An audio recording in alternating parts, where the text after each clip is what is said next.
Now, we've talked a lot about some of the fundamental rules of user interface design and things that you should keep in mind when you're creating your UI designs. But where exactly do you start when you know nothing about design? How do you create these beautiful designs? Well, we actually have a whole module dedicated to taking you through from user flow mapping to wireframing to mockups to prototyping. And that will take you through the journey of a digital designer. But one of the most important things to keep in mind, not just when you're approaching design, but also when you're approaching development or coding or starting a business or anything, is to keep it as simple as you can to start with.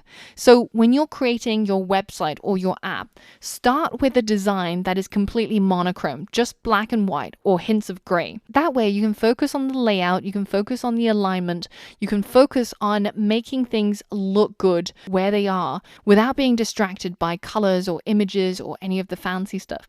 So start in monochrome and then give it a single shot of color like Uber does to highlight the key things that you want to draw people's attention to.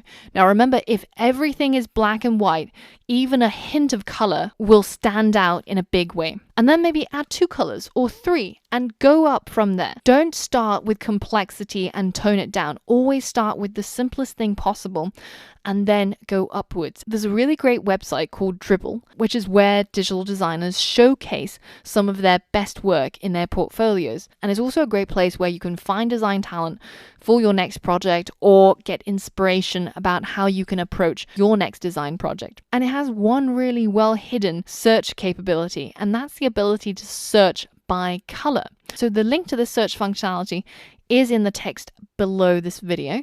And what you can do here is you can enter a particular hex code of a color and look at how professional designers are using that color or combining it with other colors to make their designs come to life. So the idea is that once you've designed your app in monochrome, then you're thinking about coloring it up. So have a look over there and see if you can be inspired.